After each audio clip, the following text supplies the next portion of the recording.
degree where I'm like character building that sort of version of me, and it's not the real me. And the reality is I'm incredibly sensitive. I probably cry more than anybody cries in this community, and I'm an open book. Like I've been through some stuff, and I'm comfortable talking about it, and I can hopefully help people learn from those experiences.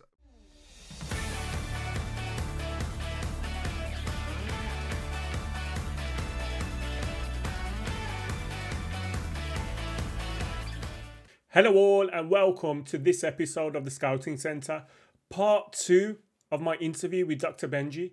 If you haven't seen part 1, go back and watch it, and then you can watch this one after. And when you do watch it, like the video as you do this one and subscribe to the channel. There'll be plenty more Scouting Centre videos and Football Manager content coming your way. I'll see you at the end of the video. Ben, when did you realise you could make this a full-time career without any of the part-time work? So everyone's got different expectations of how they do this full time. I know mine and Z's are definitely different. But my attitude was when I'm bringing in £1,000 a month, like that's the point where I can probably just about do this. And it was having the moment where I thought people have got Patreons and people are willing to support them if they enjoy and back the person that they're watching. And if I start a Patreon here and put that with the YouTube money I'm earning through revenue, then I can probably afford to do this full time and move out. Yeah. And so I did that, and then a year later we did move out. Right, I wanted to save up a little bit in case it all went to shit. Yeah. But yeah, I was able to save, and yeah, we're now at a point where we've moved out. We've been out for 2.5 years, and in the next year we want to be in our own home. So we're renting at the moment, but we want to be in our own home and have a family home for Doug to grow up in. That's ultimately the key, and as long as it's got an office, we're all set. But yeah, it's difficult looking at the bigger picture of that without realizing that it's not the same for everybody. Like the conversation is vastly different depending on who you talk to. Yeah. So my actually, like, so me saying £1,000 a month, some people look at that and go, "Well, so 12 grand a year? Yeah. What are you doing?" But for me, it was like it was just the first step of, oh, I can do this now. This actually can be a thing. And then obviously month to month it changes. The last year has obviously been really good, but it's a very difficult thing to nail down and write on your like tax form. It was 1,000 this month, 1,000 this month, like just changes so radically every single time. So hopefully it just carries on being above the threshold to make it full time, right? That's the ultimate goal. I mean, so we've spoken about Ellie, and I think it's only right that we speak about Doug. How big a change has he been, and how amazing has it been having Doug in your life? Yeah, it's again, like I've wanted this for ages. You could have asked me 3 or 4 years ago I wanted to be a dad. Yeah. Or you could have asked me 15 years ago. Like I remember being 16 thinking, when I'm a dad, I'll be like, that'll be the making of me. Yeah. That'll bring out the best version of me. And I hope that, again, it's difficult with the situation we're in at the moment, but like I hope that will come to fruition. That'll ring true. Hopefully Ellie thinks it already, right? Yeah. Like hopefully all these things are obvious. But no, it's one hell of a feeling, man. Like just seeing his little face. He's at the point now where he can't speak or anything, but when he say Doug, he'll turn around and go, yeah. but he won't say yeah. But he's giving you that look as if to sort of go, huh? Which is lovely. And like I'm starting to make him laugh more, sort of consciously laughing. Yeah. There's making a baby laugh and they're just laughing, but they don't know what they're laughing at. But now he's slowly getting to the point of doing that. He's sitting up on his own a little bit more. He's starting to roll over a bit more. Like I used to say to Elle, I say, the first 6 months, can you just deal with him? And then when he can actually do stuff, I'll be involved. And we're getting closer and closer to that every single day. So that's really exciting. But now he's brilliant. If he wasn't, I'd let you have him, Diz, because what a waste of time, right? You spend all that time and money getting a child, and if he's not a good child, he's just like, oh, but no, he's brilliant.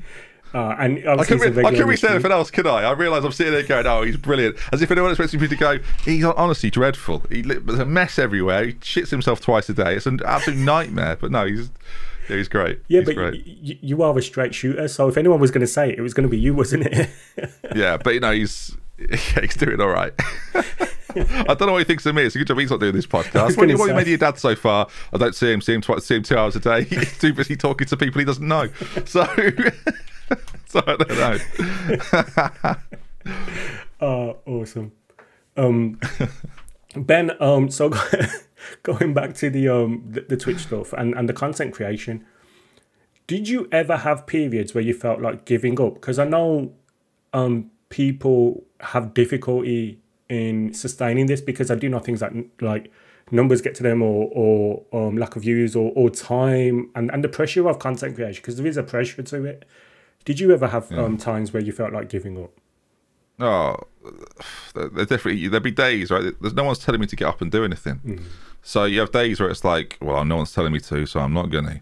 And that's why one of my advice to people that do it part time is, when you're in the mood for it, do a few of them. Do as many videos as you can, so that when you're not in the mood, you've got a back catalogue of videos. That's something I'm probably not great at doing, to be honest. But yeah, I've certainly had moments where I knew that I needed a break. Right, I think that's the key thing. That's, we talked about it before. It's just time. Like, it's just knowing when you actually need to take a break, and a lot of people don't know when that time is, and then it hits them slowly, and then boom, and they've quit. And it's like, oh no, if you'd have just like slowed down and carried on, that'd be fine. So some of my inconsistencies with streaming are incredibly intentional, to the point where I'm like, if I just don't do this for a few days and I can just have a little bit of a mental reset over certain things, when I eventually come back and do it, it'll be great. The worst thing you can do is make a video you don't want to make, or do a stream you don't want to do. Like, oh, that is the worst. And it's expectations versus reality, isn't it? It's knowing what you're capable of, and then it's knowing what you're able to actually get to. If you set yourself targets that are unimaginable, then you're only ever going to be disappointed. Like, I apply it in a similar way to I do like mental health, like short-term achievable goals to make you feel like you're achieving something. It worked for me. It's what I think works for plenty of people I've spoken to, and building up to like being the best creator you can be. Like, if you ask Z or Jack or Kev, right, or me, none of us feel like we're at the top of where like we could be, but man, we're climbing. Like, we still feel like we're climbing. So when you get these moments, it's about how they have to be treated like speed bumps rather than roadblocks, and acknowledging that it's happening, and just being able to say to yourself, oh, I need a break. Like, it's so much better than saying I should quit and delete everything, like which some people get to. I think reaching out to other people who do what you do, it will help with that. Like, I've had lots of conversations with people that have found it tough, and they've said, what do I do from here, or I think I should stop, or my advice often is just keep going, just slow it down, and then when you're feeling it, speed it up. Like, it'll come back round. You started this for a reason. You started this because you thought you'd be good at it, you wanted to do it, you love doing it. So let those continue to be motivating factors, rather than just thinking, I can't do this anymore. I'm not where I should be. Like, mate, you've been doing it for 6 months. Just chill. Not you. I'm obviously not talking about you specifically, but just realize that you've not been doing this for ages. Like, if you've been doing it 10 years and you feel like you've hit a roadblock, then you've probably got enough right to move on at that point. Like, you've probably given it all you got. But if you've just started, then again, patience. There's certain things like patience. Just keep going. Just relax. Everything will be fine. As one of those heads of the table, and you mentioned Kev, you mentioned Jack. How big's this table? You keep talking about this table, Diz. How big's the table? I was literally going to tell you the table now. Okay, go on. I like this. Who am I sitting next to at the table? Because I might want to move. Okay, so you got Jack. You right, got fine. Kev. You've got Fox in the Box. You've now got Zealand, and I'd say you've got Matt as well. Matt's at the table. Wow. I've put Matt on the table because Matt is just. I love that. But so I'd say there's 6 of you who are huge, who I know of. Obviously, you might tell me there's more people behind the scenes that I'm not aware of. I'd put a few more people at this fictional table. I'll tell you what, there's certain people. If I'm sat between Kev and Jack at this table, I'm not staying at the table for very long. Let me tell you that for nothing. Now, Loki is someone that's at the table, in my opinion. Someone like Second Yellow Card's been around a long time. This table, look at us now. We told this stupid fictional table. How long are we at the table for? It's a long dinner. It's a long dinner. But 5 course. If we're talking about people that I would go to talk about who I respect the opinions of to the point where I would ask for advice from, because so far you've listed people that I would probably go to and say, thinking of doing this. What do you think? Yeah. Right. And there's obviously others as well, more personal, like friends of mine that I will show stuff to on a really regular basis who have just watched me for a period of time and just know that's going to work, that ain't going to work. Yeah. Like I want that quick feedback. In terms of Football Manager, it's funny that we talk about this concept of the table, right? Because for a long time we all had our own individual desks, and nobody would talk to anybody else. Well, occasionally you would. Occasionally you'd pass a note across or shout wanker across to Kev, right? But now there is this idea of a communal area that we can all hang out in, and I hope people feel from the outside like they can pull up a chair whenever they want. And it's not like we're not doing like a rugby scrum situation where you can't get into the scrum. Like, you are very much a part of the conversation if you want to be a part of the conversation. That's the barrier entry is you. You are the barrier. Like, if you choose not to, or you put us on a pedestal, then we can't mind read. We can't go to everyone and go, do you want to come and sit at our fictional table that this is made? Like, that's not how it works. Do you want to sit next to the head of the table? Yeah, I've got a spot next to Jack you can have. They sit next to him. After 10 minutes, they go, I've been screwed over here. He's put me next to Jack. I don't want to be here. I don't want to be here. He's talking about Beyblades and Robot Wars again. Someone get me out of here. Oh no, Kev's telling me how much money he makes. Oh, I can't handle this. I'll tell you what, there is a table, because not everyone can say that with confidence. But no, it's what's that soccer? No, he's saying someone deal with him. No, it's great. Like, the way it is now is totally different how it used to be. So I like the fact that we could talk about it. With the showdowns specifically, there is one big table. I love this table. IKEA are loving this. There's one big table where everyone in the showdown is invited to give their opinion on the same level as anybody else. Right, now, whether we take that and work with it and do stuff with it is a different point. But I ask, I'm sure you've had some of the boys come on and talk about it. I ask everyone for feedback. I want to know what they're doing in their own stuff and how they think we can apply that to what we're doing as a group. Like, that's the sort of stuff I want to know. Like, we want to know who we should be involving, how we involve them, people we shouldn't involve, which is a very, like, hardly anyone's on that list. Do you know what I mean? It's just Kev, but he keeps winning. So we're very open to that, and I hope people that watch this that are fellow creators, and I'd like to think there's a lot of them that do, there's a lot of people who enjoy this sort of stuff, that they don't feel like they can't ask. Like, it doesn't mean they have to come to me. There's hundreds of people, like you're someone now that has listened to the advice of content creators and their journeys and their experiences, and you will have gained that information that not a lot of other people will have unless they're watching every single video. 100%. Right? And it's slightly different because it's your content. You've had this personal conversation. You're going to remember it more vividly than someone just consuming it. So what I'm saying, listeners and viewers, is if you want advice, just ask Diz, for the love of God. Email him. The head of the table said so, this very fictional long table. Sorry that you're sitting next to Matt. He's talking to you about OBS scenes again. The thing is, though, like, from every conversation that I've had, I've tried to take something away from it. So, like, for instance, Zila mentioned about innovative and carry on trying new things and a new scene and all that stuff. And I realised for about a month or 6 weeks, I hadn't changed anything up on my stream. So, taking that advice, I changed a lot on my stream, to be fair, and so on and so forth. From everyone, I've taken something. And I genuinely do feel like, if we're talking about, you just mentioned about speaking to you guys, and this table isn't a closed door, or isn't behind a closed door, sorry. I don't know any of you at all, really, when you think about it logically. Like, Matt, I knew through Matt, I was messaging a few times. Dupe, I was starting to get to know through his stream. Zealand, I had no connection with whatsoever. I just sent him a DM. Mike, I've got to know quite a lot, and Omega Luke, I've got to know through Mike, and me and him have got a lot closer recently.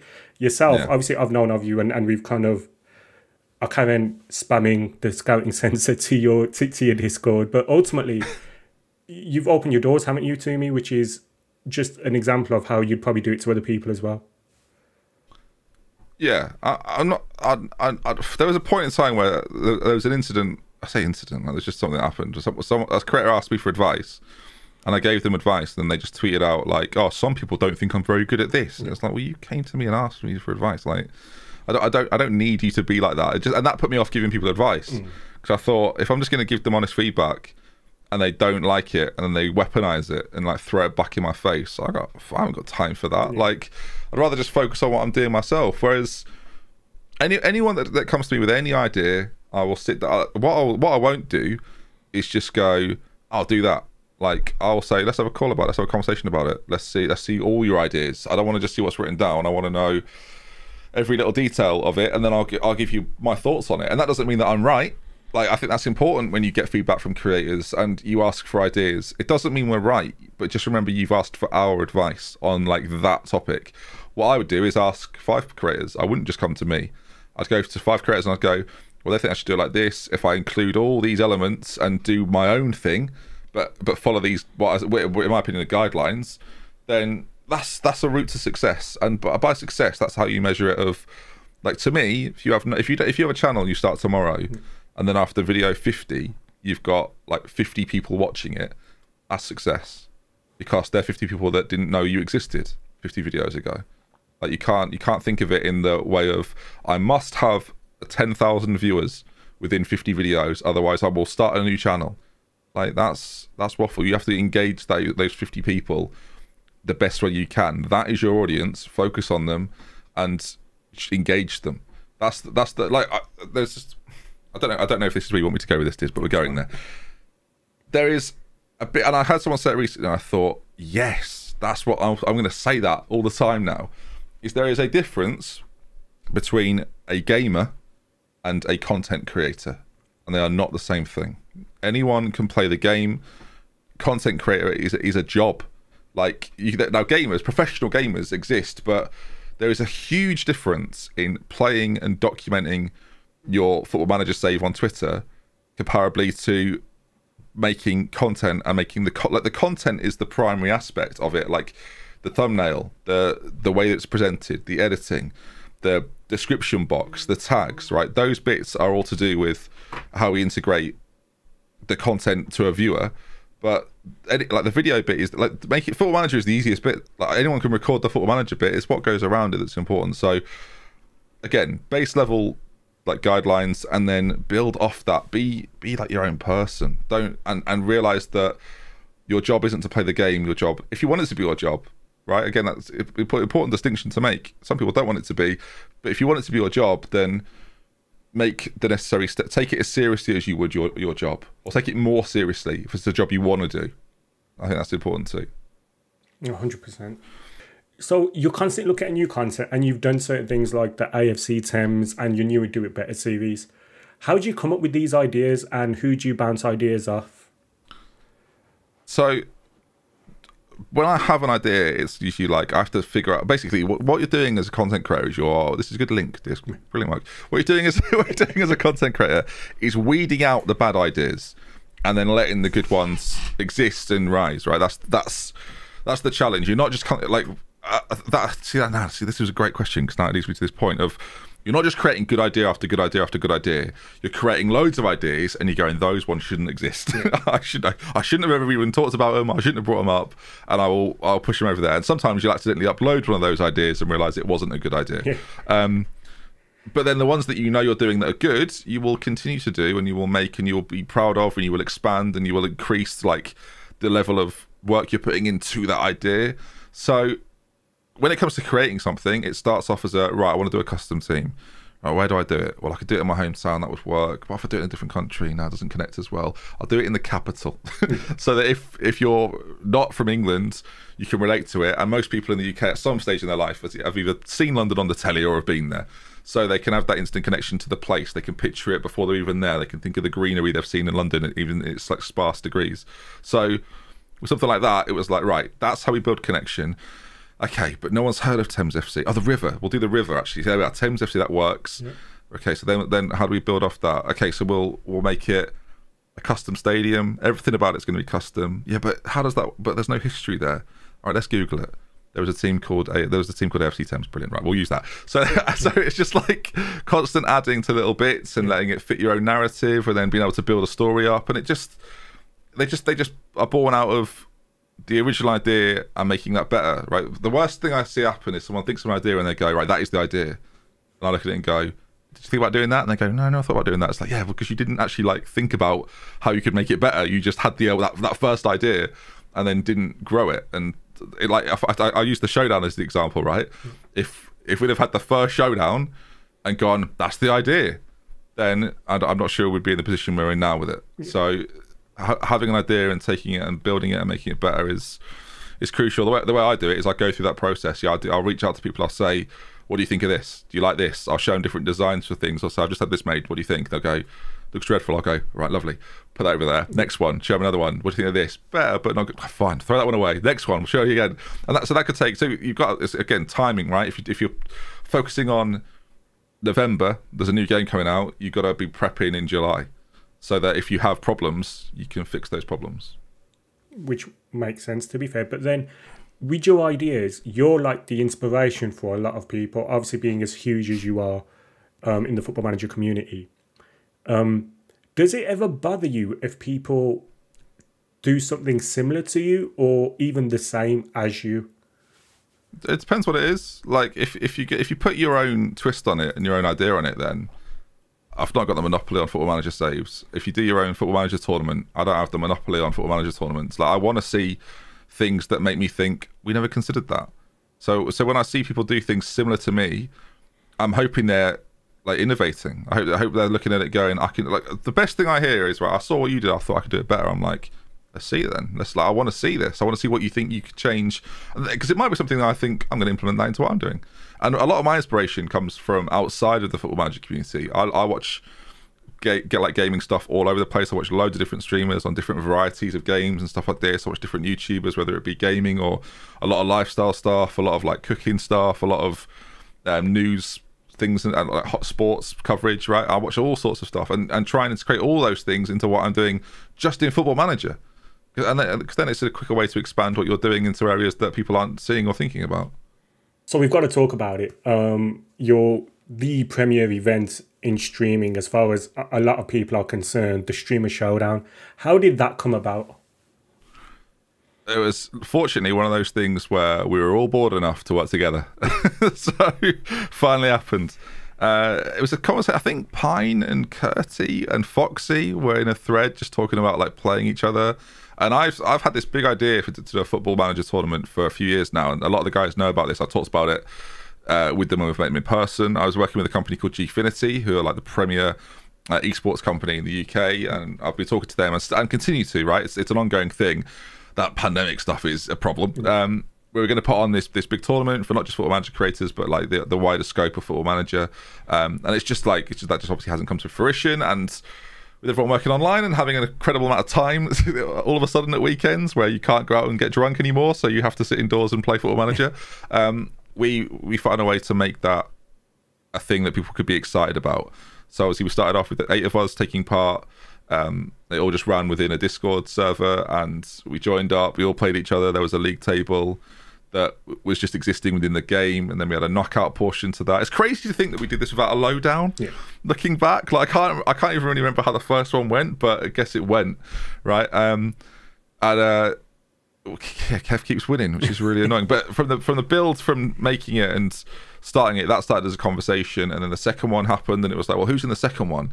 And it's like, well, we should just be in it again and see if it works again and see if people watch it. I think the first one at any one point had around 7,000 people watching at one stage, and I look at the numbers of the streamers then, sort of the week before we started the showdown, to how many people are watching now, and it's kind of ridiculous. But yeah, we've tried to improve it, and we've tried to make it better, and like kicking off with how Dan ran the lowdowns. I thought they were brilliant, and I always thought this is what I want the most amount of people to be watching at any one point, and that was always my mindset, right? Because I remember people would say, oh, I could see you just want to like have more viewers, because at the time like, people were watching my stream more than they were watching anyone else's streams, and that included the lowdown.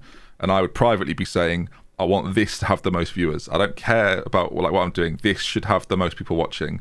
Like this is the best thing about this. Yeah. So let's make it the best thing about this, rather than just talking about it could be that. And I feel like we're pretty close to achieving that now, and continue to make it better and improving it as far as we go.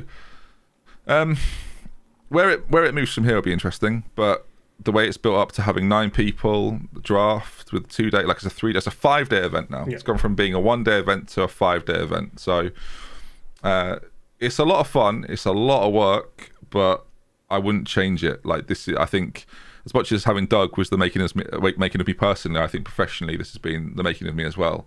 And I'd like to think the guys involved feel the same about that. Did you ever, when you first started, think it would explode in the way that it has? Yeah, because I knew every time I've been to Football Manager and talked to them in person or had calls with them or mentioned online competition, I would always say there is a huge scope for people playing against each other. And now I get to prove it. Yeah. And so that's been lovely, being able to show them and say, look, this is a thing that we're already proud of and we're invested in. And not only are we invested in it, playing it, people want to watch it. And you've only got to look at like the success of collaborative videos done between like Z and me, Z and Jack, me and Jack, like doing draft stuff, me and Kev doing draft stuff. People want to see that. Like they want to see people be better than other people. And the way this gets bigger is that it opens up to anyone being able to play this easily against their friends. And I've said this for 5 years and I still say it now until it happens. Like when Football Manager moves towards that, then there will be a rush of new people wanting to be better than their friends at Football Manager, which currently all you're doing is storytelling in a pub or on a bus, right? But there's scope for it. And I knew that if it was done properly, and that was always the thing that put me off, because I thought, can't do it on my own. I need there to be at least 10 people involved, and now I have 30 that care about it as much as I do, and it means that we can continue to make it a success. So when there's moments where I'm not doing anything for it, there are 3 or 4 or 5 other people that are, and that allows it to get better and to grow and to be what it is now. How much time does the Streamer Showdown prep take? Like, say, so the Streamer Showdown just happened last weekend. Yeah. So in between, do you ever get any downtime, or is it continuous from as soon as it finishes, you're straight back on it for the next one? Because the next one's in 3 weeks. Yeah. So to give you an idea of the one we just did, so obviously we had one at the end of January, and we've just had one at the end of February. So last week of January, there was a plan to do the breakdown, and obviously it didn't happen for the first one. So in terms of planning for the one we've just had with the 5 days, that planning started probably in, I would probably say early January, and then I had an idea of who would be dropping out and who would be coming in and who we would change things around for and what the cast of people would look like and whether we'd need editors and things like this, right? So me and Matt formulate the plan for the next one, like about a week after the previous one of who's involved, but there's already like a penciled in idea of who I would think like should be in this one and who we can improve. Say who we can improve, but who we can add, right? That's more of it. And figuring out what that looks like is the biggest problem, because then I have to go to all of those people, make sure they're available, check the schedules. And then what we did for the first couple was we send out a document that is written all up by Matt, which says, we need this from you, which is then 6 different, or I think it was 8 different green screen video shots, 5 pictures, stills of you, as well as some, and then more recently we've said, we want you to answer these 8 questions and we'll upload them into video packages and make them into different bits so that when you're watching the lowdown, it's not a break anymore. There's not a nothing anymore. I don't know if you watched this weekend, but it's just constant. So when they take a break, the break is filled with content. And that's something I was really keen to do for about probably 4 or 5 showdowns. I was like, we've got to stop having dead nothing, because when you have nothing, that's an opportunity for someone to go. And so if you keep people watching, especially with content they've never seen before, then that's a really good way of keeping people engaged in what you're making. And ultimately, right, and it sounds easy to say, I want people to enjoy watching it. Like, I want it to be something people are excited to watch, and then when they are watching it, think, I don't want to stop watching this. So if we can keep that happening, then that's great for me. One of the big reasons I wanted to do this was I wanted to give people a distraction for what was going on in real life for at least a little bit of the week. And not just the people watching, the people involved. I was so aware that people that do this part-time would be having problems with their job and would have less to look forward to. And I was like, let's work together then, boys. Let's make something happen. Let's create something bigger. So we have done. In terms of time, in the week leading up to it's a series 1 of FM21, I think me and Matt put in about 6 18-hour days in a row to make sure that we had all the graphics we needed, all the intros that we wanted. Shout out to Proudy and Joe as well, who put together intro bits for us that took a lot of work. So that consisted of me and Matt probably waking up at about, I don't know, I'll speak for myself, I guess, waking up at about 11, getting into a call by 1, having ideas that we wanted to present, to then sit and make an intro. We then sat in a call from 1 till about 3 in the morning, then I would go over everything from 3 till 4 to make sure I know exactly what we're going to do tomorrow, and then I'd wake up and do it all again the next day.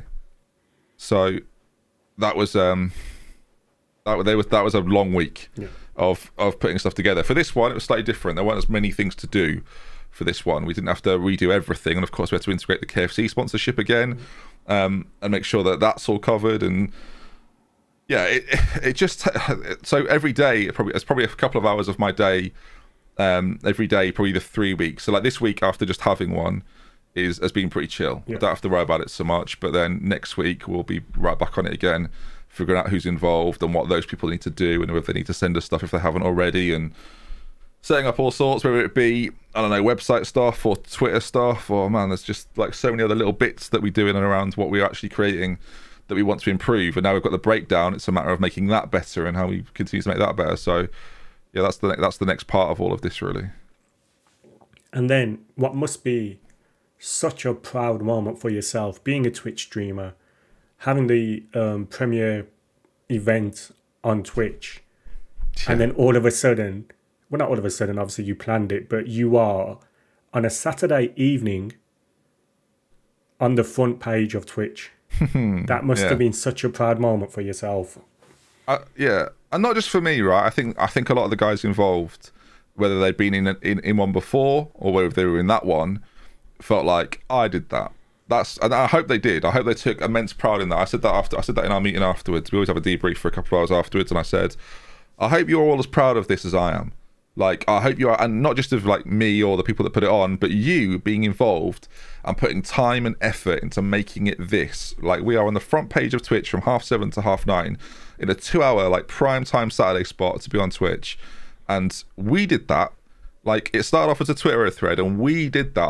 I hope you're happy with it. And from seeing the reaction of people that obviously either didn't know or were excited to see Football Manager like headlining the UK front page or whatever, like that was such a moment for us to be like, someone noticed, and that's a nice feeling, right? There was after the first showdown we did, I can't say what about, but the first phone call I got was from Football Manager hitting me up, and I was like, they know what we're doing, they appreciate what we're doing. Like, we had a conversation about a few things, and it's nice to see it ignore. And then equally, right, without mentioning, a few months before that, KFC are in my emails going, we want to get involved, we want to support it, and I'm like, fill your boots, boys. Like, here we go, let's work together, let's make something happen.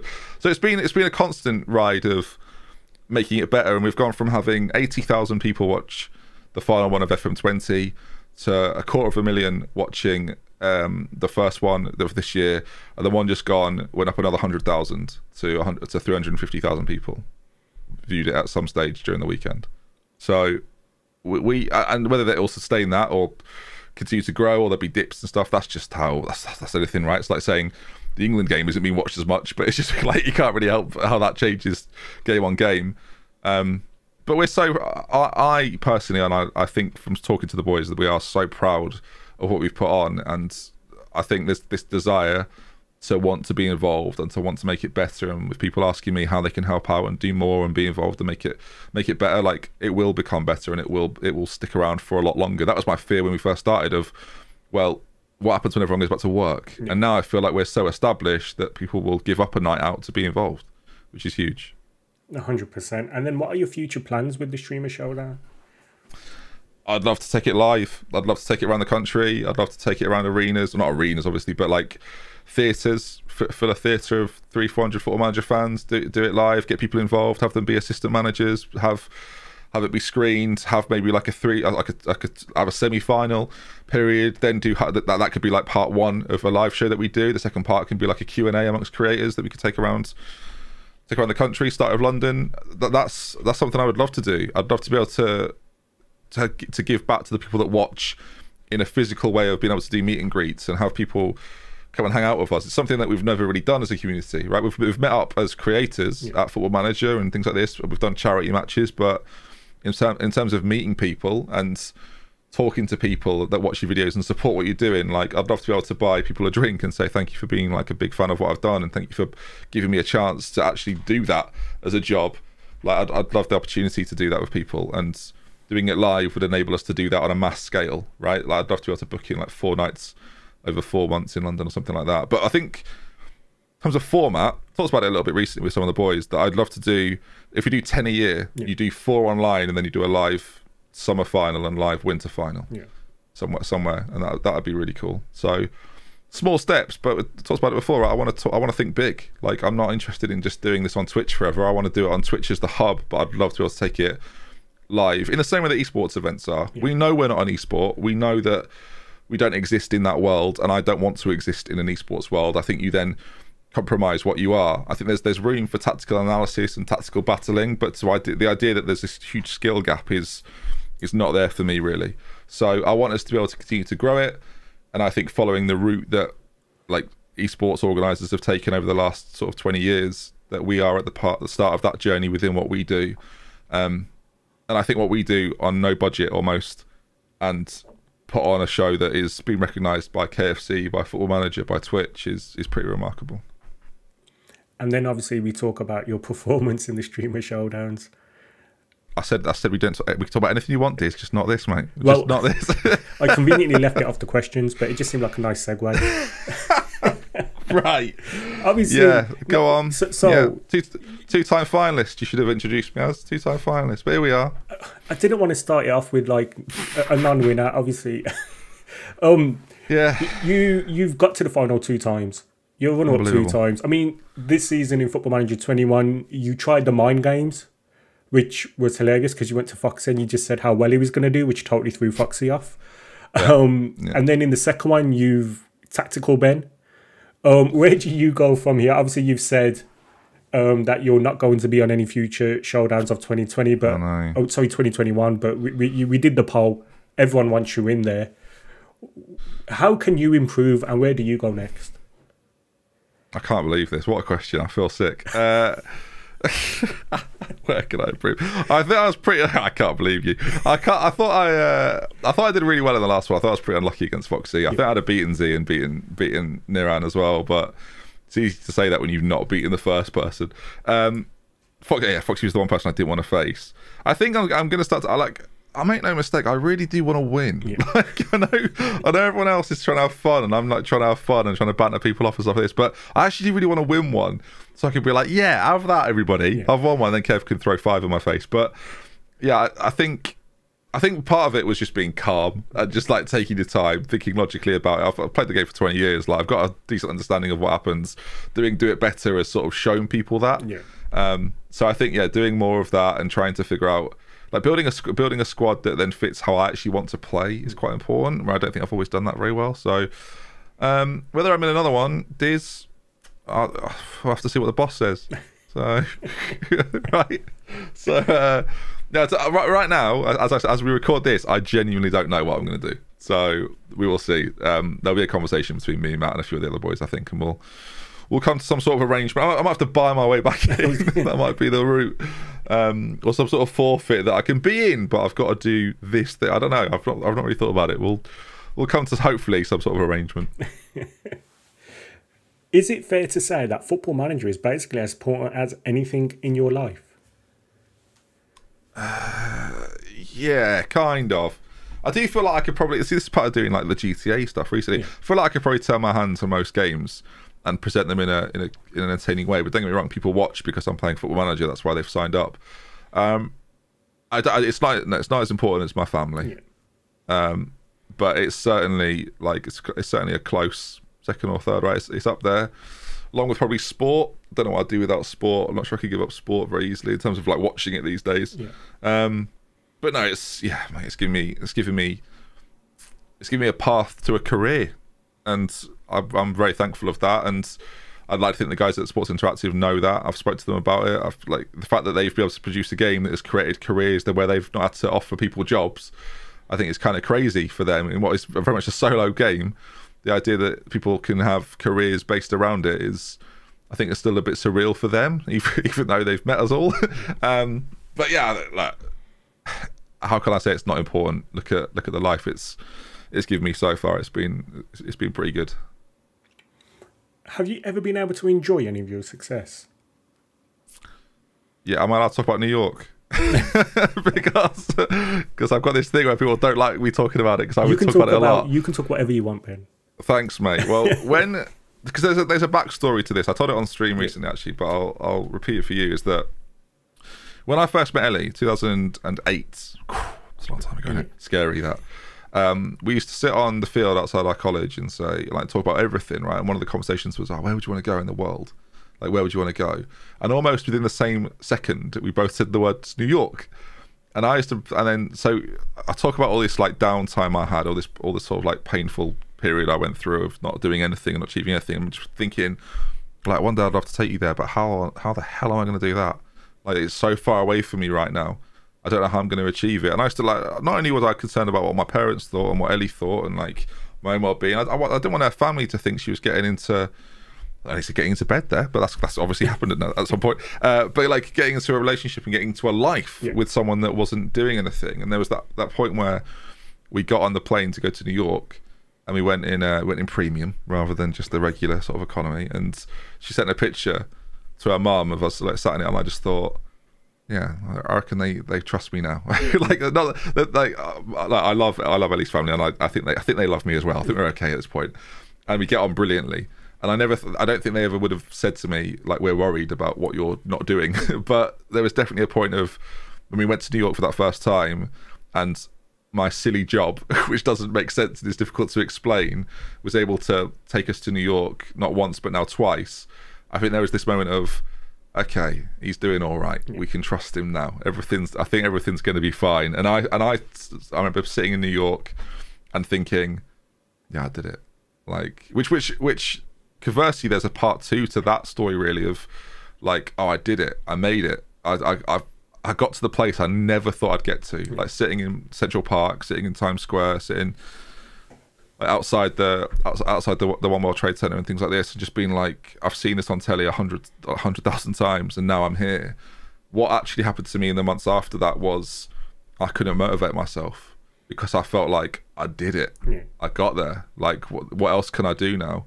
And fortunately, like, I snapped out of that eventually and started something new. And doing Boston Boys actually was the thing. Like, I took myself back to where I was born and was like, right, I'll start this story. And I made Ellie drive 3 hours to Boston on a Saturday afternoon to watch them in the cold, so I could get some video clips for the intro, which I don't think she enjoyed. But again, that's why she is who she is. But so that was like, it was a weird moment of being like, yeah, I did it, and then being like, oh man, I need to go back, otherwise I can't get over this. So I spent a year being like, I need to go. And it got to a point where I was sitting at this desk and I was looking at like prices for hotels and for flights and stuff, and I just came in and went, book it, because otherwise you'll never get over it. I went, yeah, okay. So then we went back, and the final day we were there, we spent like 6 or 7 hours just sitting in Central Park doing nothing. And I was sat there and thought, yeah, I've done it now. I made it. I did it. So I felt like there was so much unfinished business with the place. It's such a big place, you can't do everything in a week. But having another week there and doing all the things that I wanted to do the first time and seeing it and experiencing it and just living it was, I got over it, basically. That was quite key for me. You see, that's amazing, that is, because like, ultimately that's a build-up of all your 10 years or so of hard work and everything that you've been through. It's the peak of that, isn't it? No, it was. Which is why I talk about it, and people go, can you stop talking about that place you went to on holiday twice? But for me, it was so much more than that. It was so much more than just a holiday. Because it wasn't a holiday. The first time we went, I proposed to Ellie, and we got engaged on our 10-year anniversary. And the second time, it was like, we kind of, obviously we didn't know we'd have Doug, but we both treated it a little bit like, this is our last big holiday before the next bit of what we do with our lives. So, it was a huge moment to be able to just say, yeah, I've done New York. And obviously I would love to go back in the future. I adore the place. Like, I think some people, it's their worst nightmare, but there's something about being in like a hub of just pure electricity. Is like, I get shivers talking about it, which I don't get with anywhere else in the world. But I'm like, I can feel it, I can smell it. Like, it's got me. It just captured something within me that I've never had with anywhere else. And I was like, I hope that I have that. I was scared it would be too like London. And then I went and I was like, looking up, being like, this is not like London. There's like one of these buildings. There's about 15 on this road. Like, what is going on? Like, it was crazy. Just, I can't wait to go back. When we do the Football Manager Showdown tour, New York's on the list of places. American market, Zealand. Oh well, yeah, of course. We can get Z to handle that. Yeah. We'll get an ad board in Times Square. It'll be a hit. I'm not worried. Can you imagine though? But that's probably from the sounds of it, and like speaking to you and having spent the last 2 hours with you, it sounds like, well, why not? Oh mate, if we did something in New York at any point, I'd have to have 2 years of I've completed it. I don't know what to do in my life anymore. But no, that'd be insane. So obviously we know you as Dr. Benjy, and we've talked about the community and your place in the community. Have you ever been recognised in public? Yeah, which is horrible. It's not as cool as you think. I say it's not as cool as you think. The first time it happened when I was with other people was really cool. Because we were walking, me, Ellie, and her sister. I was wearing a Scenes t-shirt. Elle's sister was wearing a Scenes hoodie, and we walked in to Tesco, and a guy walks out and just goes, "Oh, mate, love your videos." And I'm just like, "Cheers, mate, appreciate it. Yeah, thank you." Like in the summer, I had sunglasses on. I couldn't look cooler. Let me tell you. And we walk into Tesco. We go down one of the aisles, and Ellie and her sister are just like, "That's the most ridiculous thing that's ever happened. So what's just happened there?" That was a few years ago. So, and I've had a few other. I've been recognised in like restaurants sometimes. One where a guy was just tweeting me, going, "Are you in this restaurant right now?" And I was like, "Yeah." And then he just didn't tell me where he was or who he was. And I was just like, "Okay, well, this is awful." Another time, we were at Frankie and Benny's, and a girl came up to me and went, "Oh, I love your streams and your videos. You're really inspirational." I was like, "Thanks so much." And then Ellie had gone to the toilet, so I just sat on my own in Frankie and Benny's. But this girl comes over, and I go, "You see that girl over there?" I was like, "Yeah." She's just come up to me and said she really likes the videos, and I was like, "What?" I went, "Yeah." And then as we walk out, she went, "Bye, Ben." I went, "See you later." And I was just like, "This is the weird." I don't know what's going on. But it's happened a couple of times, like being recognised at football grounds. And then you get home and someone went, "I saw you with your family, but I didn't want to interrupt." It's like, this is weirder. Yeah. This is much weirder than you not coming over and just going hello. So, yeah, it's happened a few times. But, yeah, not loads. One of the funny ones, actually, I met away days on a platform. It was like, because we live in the same place. We grew up in the same place. Yeah. And I'd met him. Sorry, I never met him, but I spoke to him a few times. Obviously, having two creators that lived literally a mile from each other is kind of weird in the YouTube world. But for those that don't know, he travels to like grounds and does sort of the away day there. But has done some football shirt stuff recently as well. That's seen his channel explode. And I was just sat on a platform going to a Football Manager event, and he was going to see a game in London, and we just spent like the next 3 hours just sitting next to each other on the train, just chatting about YouTube and things like this. And I give him a hard time for it all the time. He used to say things like, "Oh no, I'll never make it on YouTube." So whenever you see him do anything on YouTube now, or like have a subscriber number that he hits, I just go, "Mad, considering you'll never make it." So I used to say to him, like, you've got to snap out of that attitude. You've got to stop saying that. You've got to start believing it. Yeah. And I like to think it helped a little bit, and he's gone on to do some really cool stuff. But yeah, I never let him forget, and he hates it, and I love it.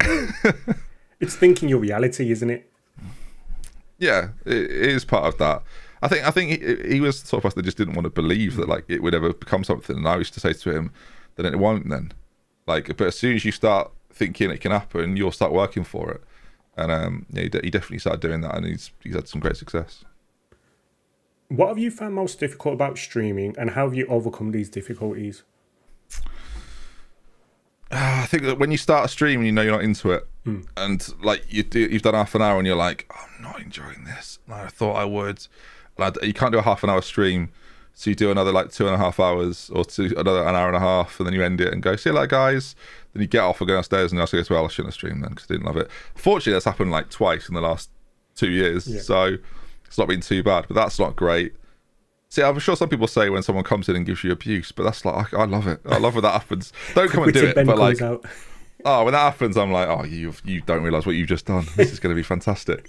But fortunately, and hopefully not arrogantly, like, I don't find it that difficult. I love it. I absolutely love it. I could do it all day. Just sit here like I'm now, just chatting to you, chatting to a stream about everything and anything. Yeah.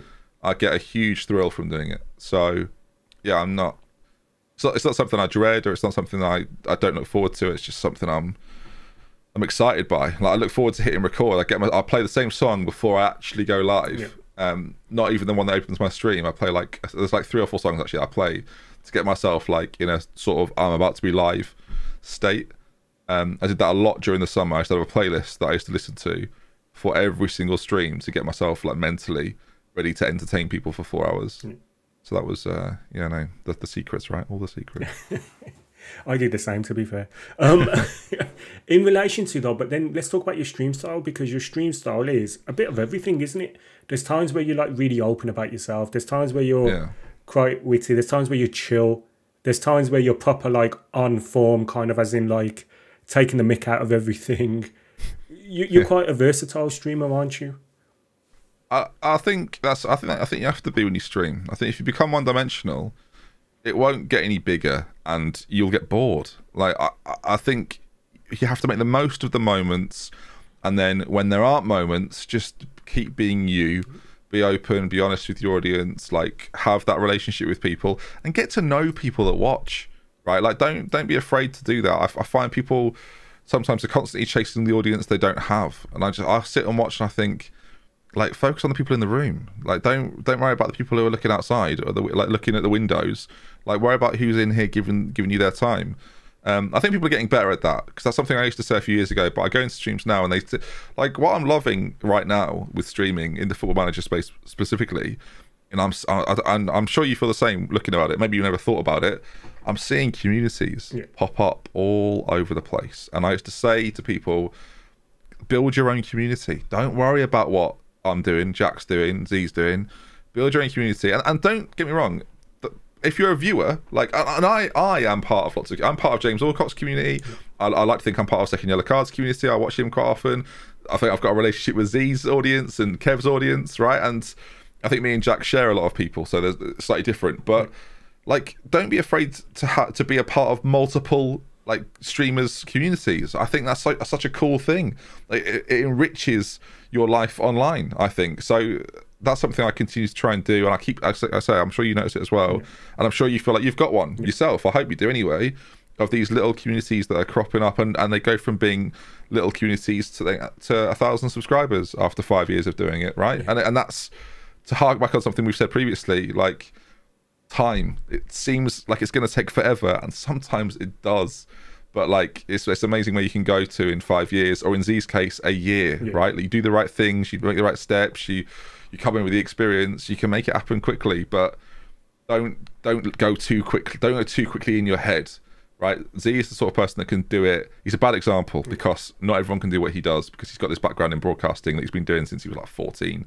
Whereas if you're new, you just have to do, like, it's just step by step by step by step by step, and eventually it'll become this cool thing that you can say, I've got this, and I love it, and people love being a part of it. And that's one of the greatest feelings about doing content creation. Do you feel like that? I do, to be fair, because I've got my community is called the Discord. Get it instead of the Discord. See, that's good. You've worked on that. Yeah, thank you. I'm not just a pretty face. Definitely not. But no, I agree with that. And then like, I do spend a lot of time with like Bully Beefs and like Matt, Second Yellow Cards. Yours more recently as well.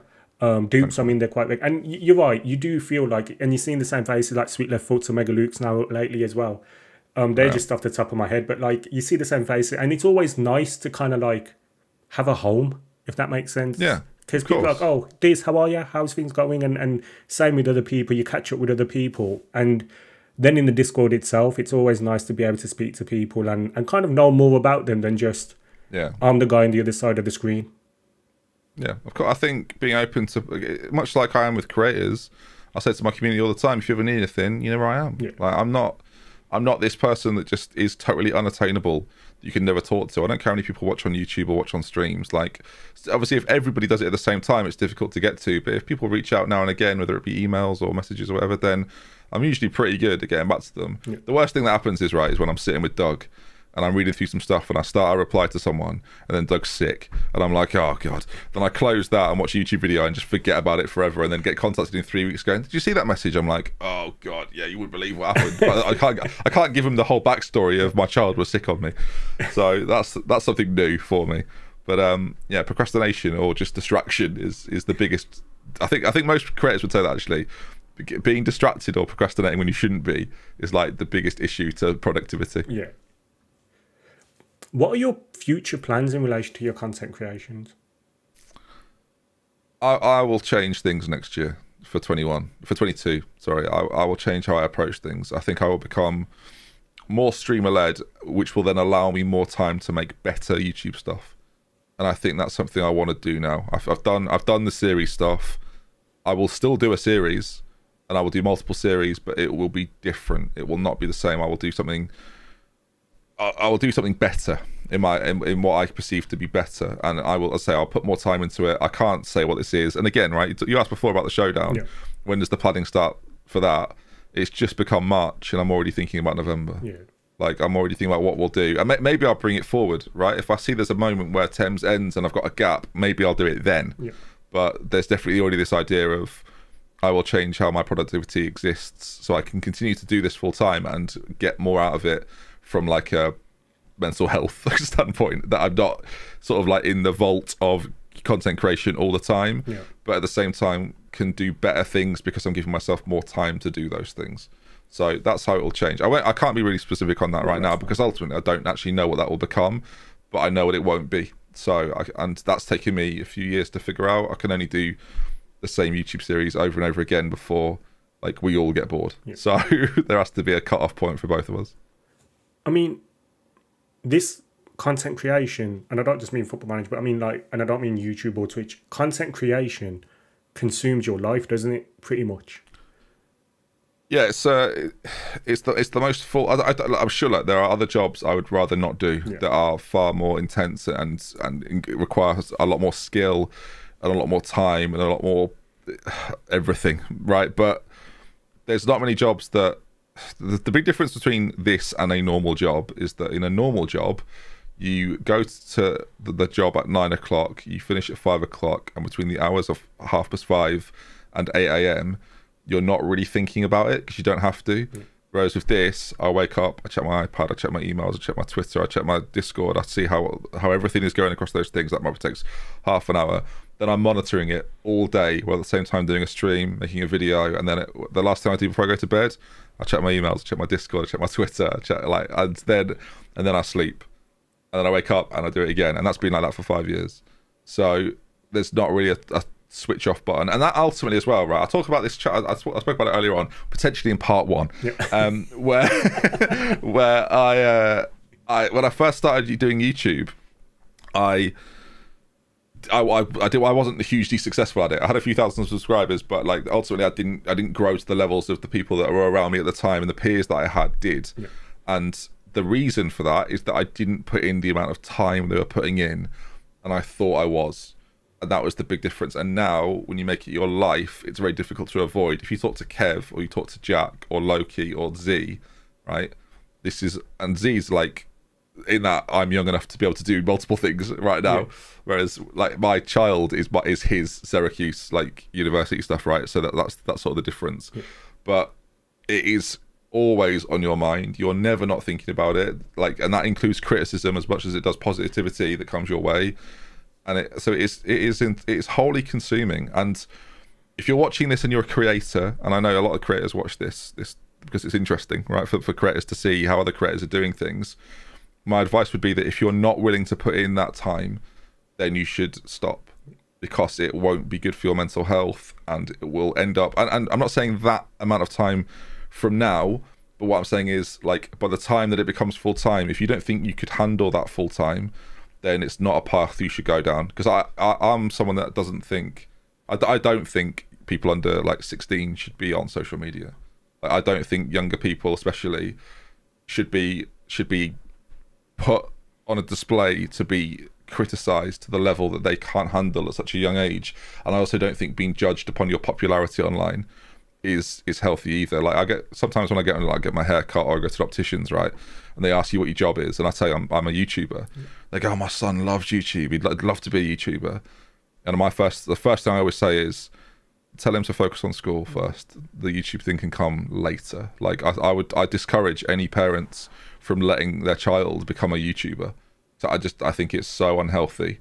And as someone that's 30 and I grew up in it, like I got to grow with it. Yeah. So it's slightly different. But I think people coming in now to it and want to have it as this lifestyle, like, it's I don't know if you saw the thing that Twitch put, or someone put on Twitter recently, or that, like, I'll find it quickly. I know we're live. No, it's fine. But let me find this. So it's in the last 90 days, if you average more than 6 viewers, you're in the top 6.7% of Twitch. Yeah. And if you've got 11 more than that, you're in the top 3.1%. If you get over 51 viewers, you're in the top 1% of all of Twitch, right? Like, and then as soon as you're in that world, you judge yourself compared to everybody else in that world. Yeah. Like it could be a very toxic, it could be brilliant. And look, things like the Streamer Showdown is a reason for you to want to get involved. And maybe you're watching this and you don't want to go full time with it, you just want to have fun with it. And my God, you can do, and you don't have to worry about it like I worry about it. Yeah. But there are pitfalls to this as a job. And I guess if I don't say anything, I'll feel like I could have warned someone. So that's sort of why I'm bringing it up, I guess.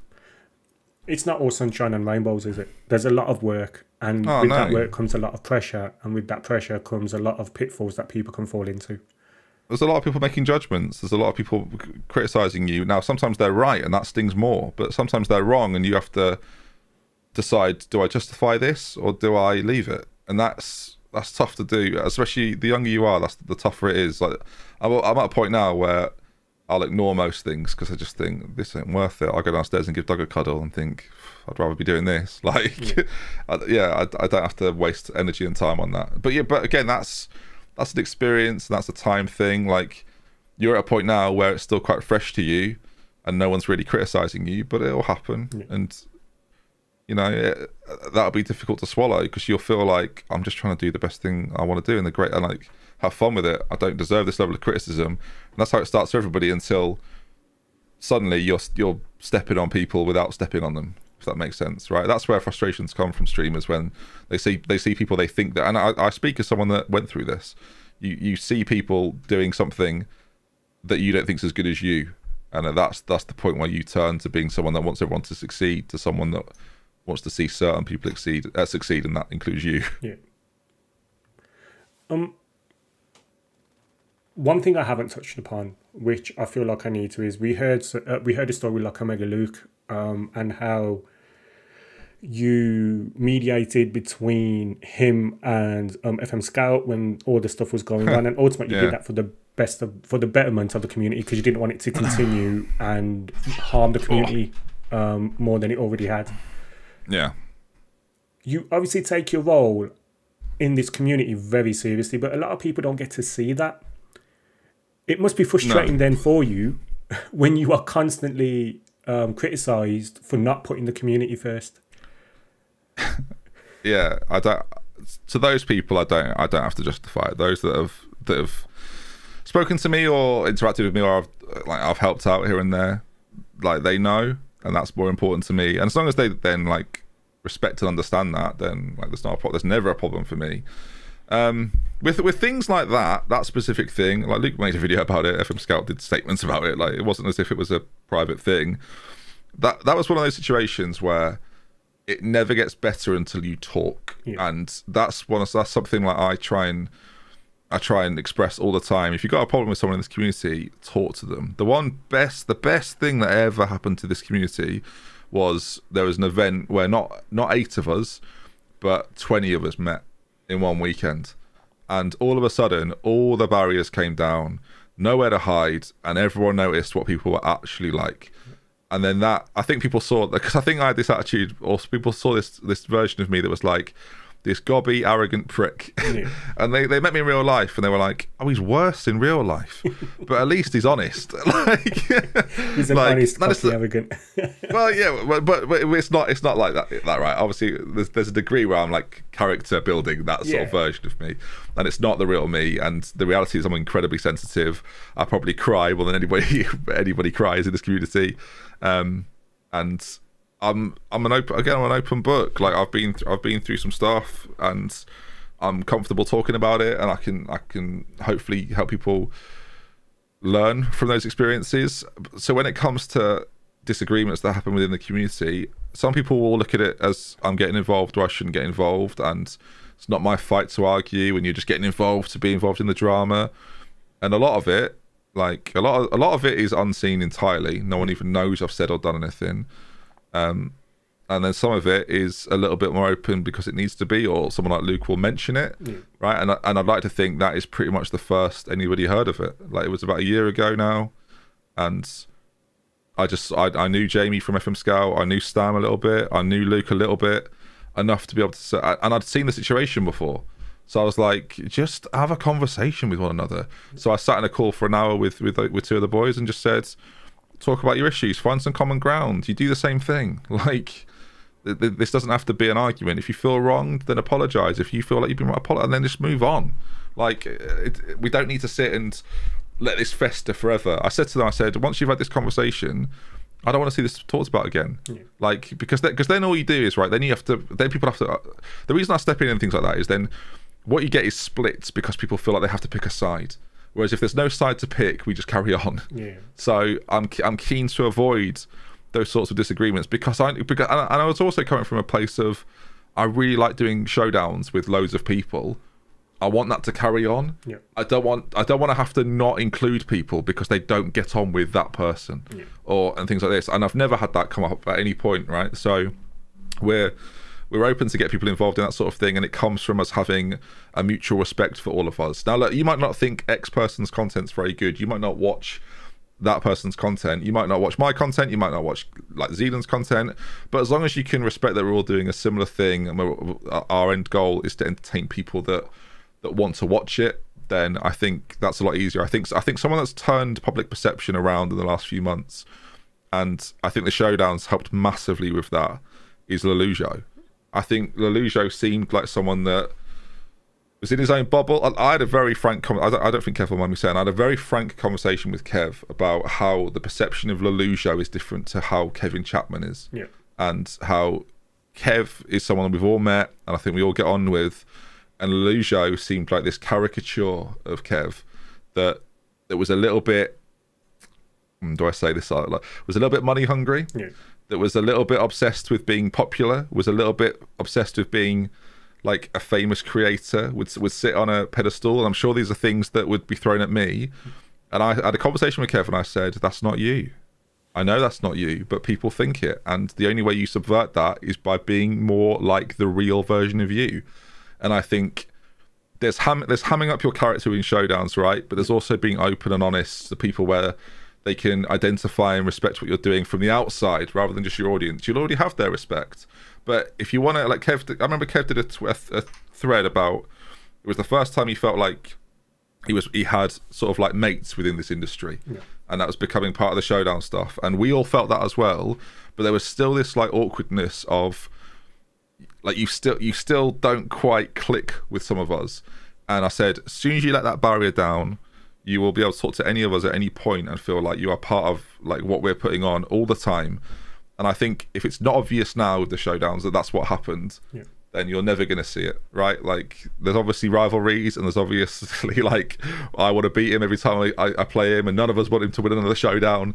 But the person, like the person's the most important thing for me. Yeah. It's how I select people to be in the showdowns. It's how I conclude who I want to work with.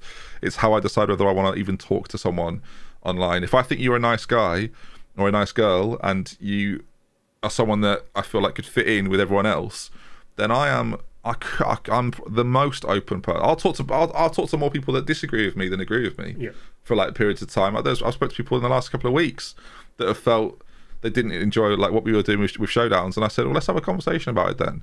Let's not just tweet each other for six times back and forth and everyone like our tweets in a battle of who can get the most likes on Twitter. Like, yeah, let's talk about it. And that is, again, me trying to bridge divides and bridge gaps that we know don't exist, but I also don't want to give people an excuse to say they do. So, well, I'm aware. Yeah. I'm aware that like I think it was, I'm not sure what day in the week it was, but on the week of the Streamer Showdown, you had a 2-hour conversation with somebody who that there was a disagreement with on Twitter. So in the most important week of your life, I say your life, sorry, but in your professional life. I know, I wanted it to go well, right? Yeah. I knew we were going on Twitch. We had KFC back on board, Football Manager were watching. Like I wanted to make sure it went well, but I didn't have to justify it. I could have sat back and done nothing, and I could have let the showdown speak for itself, right? And so without that conversation, we would have still had 100,000 more people watch this one than the last one. Yeah.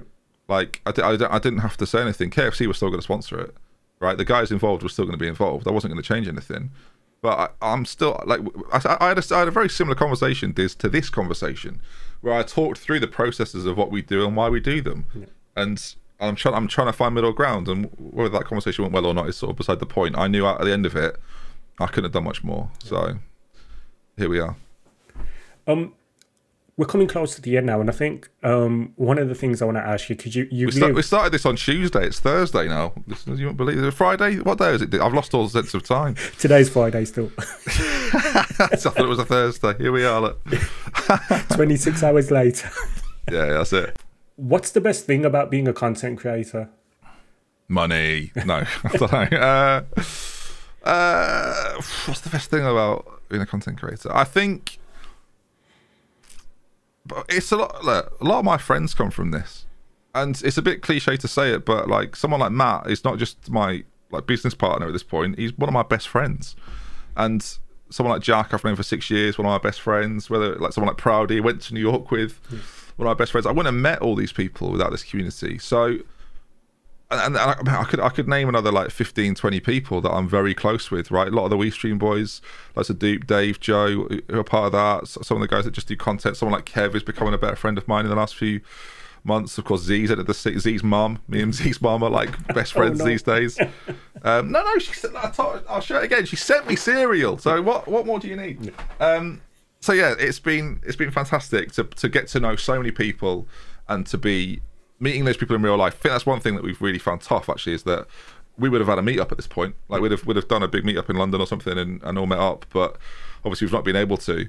Yeah, the friendships I've got from doing this are the thing. When all this is done, I won't think about like the money I made from streaming or anything. I'll think, I know these people now and they've made my life richer, and I'm very thankful for that, and I appreciate the fact they've let me in as much as I let them in. Yeah. It's difficult to have those relationships online, but again, meeting a lot of the people now and sustaining it and growing it and making it, as I say, richer, then like I think the community's in a really good place right now, and that's something, if I stopped doing videos tomorrow, I could leave it and think I had a pretty good impact on what we've got here. So yeah, I think I didn't think I'd say that when you asked the question. Actually, when I read it yesterday, I thought, would I say that? But no, it's the friendships of people I've got to know. Like creatively and professionally, I've grown a lot, and that's cool as well. But yeah, it's the people that I've got to know doing it is definitely like the number one thing. And Ben, you've given a load of advice, to be fair, throughout this video, throughout this scouting centre. I think if you could give one piece of advice though, just one, to a new content creator, what would it be? I've seen other people answer this and thought, I don't know what I'd say. And now you've asked me and I still don't know what I'd say. I think one piece of advice. God, I'm building tension here, but I also don't have an answer. I think I said it earlier, and I'll go with it again. That as much as you might like watch some guys on this site do certain things and want to be like them, don't be afraid to disagree with what you hear and source different opinions from different creators. Don't be afraid to ask like 5 to 10 creators about things that you're considering doing, whether that be listening to podcasts with all of us, right? You've got a back catalogue here of people that have been on. Like, if there are themes that are being picked up upon the things we're saying, then maybe there's something to that. Maybe we're all finding success from doing similar things, but you will find there are differences in how Kev works and Jack works and I work and Z works, and those differences are crucial to how you would end up growing your own content. So if you're a content creator and you're interested in doing this full time, then listen to stuff across the board, and it doesn't just have to be Football Manager. I said it before earlier on in this conversation that when I went away and watched stuff, I watch stuff from all genres, and then I include that within what I do.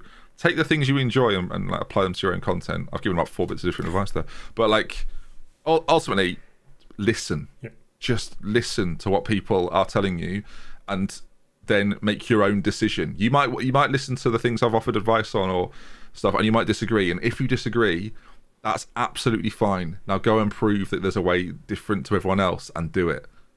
Ultimately, that's where you'll find success. Ben, I want to thank you so much for, we've been talking now for nearly 2.5 hours. Thank you so much for giving up so much of your time for the Scouting Centre. When do I get paid? It's paper. It's pigeon caviar. Okay. Well, Safest way. how does that go with chicken? Popcorn chicken? Chicken caviar. Chicken caviar. All right, fine. All right, sorry, go do your outro. Don't actually. No, I'm not done. Actually, before that, you click off this video because sometimes you will do.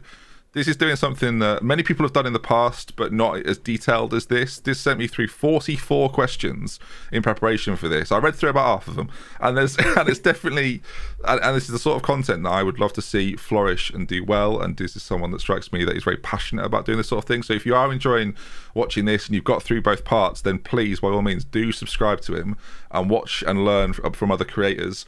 Alternatively, just get to know a community that you enjoy watching by subscribing to someone like this. He will open your eyes to creators that you didn't know before. So this is the sort of thing you should be watching. Now you can do your outro. Ben, I really appreciate that. Thank you so much. That's it. I hope you've enjoyed this episode of the Scouting Centre. Before we do the outro, actually, Ben, where can we find you on your socials? In the description, because this has put all of them in the description. So 100%. I always do that as well. Thank you, Ben. I hope you've enjoyed this episode of the Scouting Centre. Ben has, it's over 2 parts, 2.5 hours worth of content in there, 2.5 hours worth of stories, advice. He's been really open, and I hope you all got something from it. If you did like this video, please like the video, subscribe to the channel, and in the comments below, let me know what you think about this interview and who you want next on the next episodes of the Scouting Centre. What Space, Lalu Show. Who else do you want? Yeah, all of them. I'll hook you up. Anyone you want, I'll hook you up. Really? Yeah. That's great news. And there you go, ladies and gentlemen. Dr. Benjy's going to hook me up. So whoever you want, put it in the comments and we will sort it out. I hope you've enjoyed this. Thank you all, and I'll see you on the next episode of the Scouting Centre. Take care. Bye-bye. Take care, everybody. Take care. Sorry, I mentioned New York. Can't help it. Can't help it. I've just got my phone started buzzing because I had a Mr. Diz interview. Oh, did it? Oh, it's late. I put it in my... it was 7 o'clock, but I'd clearly been ignoring it. So now I feel awful, but it's been covered, so we're good. We're all over it. Excellent. I was going to say it's 7:49 as we speak. I was like, is you just getting the message now? Yeah, no, it's just been going off, and I've been ignoring it, thinking I'll deal with that later. It was this conversation, so we're good. To be fair, you don't need a reminder because I was just like messaging you every few days. It was like Friday, 7 p.m. That was perfect though. That was perfect. That's the worst thing when you go, are we doing that thing at 11 a.m. and I'm up at like 4 watching the Rangers, being like, oh no, I've had a nightmare here. So no, I put it. I've decided to start using a calendar, so now I'm properly professional for the last couple of months. I hope you all enjoyed that interview with Dr. Benjy, the 2-parter, the first for the Scouting Centre to spread an interview over 2 parts. It was obviously great to get to know him a little bit better and obviously get all that advice from him. I hope you enjoyed this episode, and he said he was going to hook us up, so like this video, subscribe to the channel and let us know who you want on the Scouting Centre. Dr. Benjy said he'd hook up the show. I hope you enjoyed this episode, and also I stream on Twitch Friday, Saturday and Sunday earlies and Thursday in the afternoon. By all means, come over and say hello. I'll see you all on the next episode of the Scouting Centre. Take care. Bye bye.